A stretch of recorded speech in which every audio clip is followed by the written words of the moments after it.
Je crois en un seul Dieu, Père Tout-Puissant, Créateur du ciel et de la terre, de tout ce qui est visible et invisible.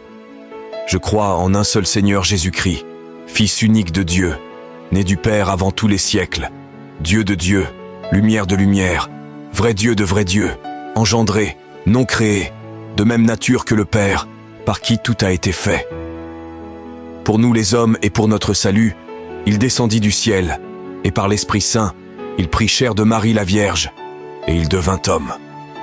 Pour notre salut, il fut crucifié sous Ponce Pilate, souffrit, fut enseveli, et ressuscita le troisième jour, conformément aux Écritures. Il monta au ciel, est assis à la droite du Père, et il viendra de nouveau dans la gloire pour juger les vivants et les morts. Son règne n'aura pas de fin. Je crois en l'Esprit Saint, Seigneur et donateur de vie, qui procède du Père et du Fils, et avec le Père et le Fils, il reçoit même adoration et gloire. Il a parlé par les prophètes. Je crois en la parole de Dieu. Je confesse un seul baptême pour le pardon des péchés. J'attends la résurrection des morts et la vie du monde à venir. Amen. Au bout de 40 jours, Noé ouvrit la fenêtre de l'arche qu'il avait construite, et il lâcha le corbeau. Celui-ci fit des allers et retours, jusqu'à ce que les eaux se soient retirées, laissant la terre à sec. Noé lâcha aussi la colombe pour voir si les eaux avaient baissé à la surface du sol. La colombe ne trouva pas d'endroit où se poser, et elle revint vers l'arche auprès de lui, parce que les eaux étaient sur toute la surface de la terre. Noé tendit la main, prit la colombe, et la fit rentrer auprès de lui dans l'arche. Il attendit encore 7 jours, et lâcha de nouveau la colombe hors de l'arche. Vers le soir, la colombe revint, et voici qu'il y avait dans son bec un rameau d'olivier tout frais. Noé comprit ainsi que les eaux avaient baissé sur la terre. Il attendit encore 7 autres jours, et lâcha la colombe, qui, cette fois-ci, ne revint plus vers lui. C'est en l'an 601 de la vie de Noé, au 1er mois, le 1er jour du mois, que les eaux s'étaient retirées, laissant la terre à sec.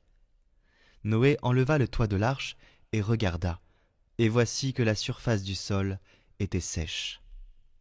Noé bâtit un autel au Seigneur. Il prit parmi tous les animaux purs et tous les oiseaux purs des victimes qu'il offrit en holocauste sur l'autel.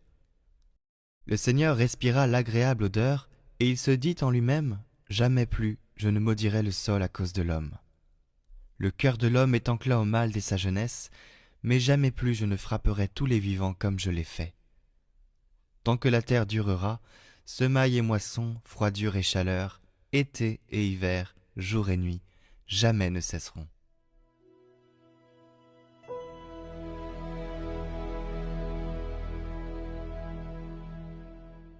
Seigneur, je t'offrirai le sacrifice d'action de grâce. Comment rendrai-je au Seigneur tout le bien qu'il m'a fait ? J'élèverai la coupe du salut, j'invoquerai le nom du Seigneur.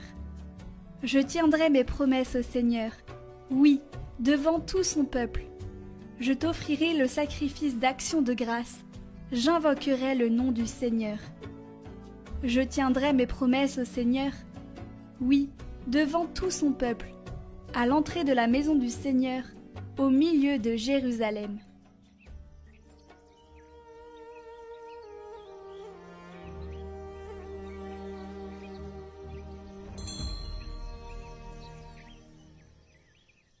Évangile de Jésus-Christ selon saint Marc. En ce temps-là, Jésus et ses disciples arrivèrent à Bethsaïde. Des gens lui amènent un aveugle et le supplient de le toucher. Jésus prit l'aveugle par la main et le conduisit hors du village.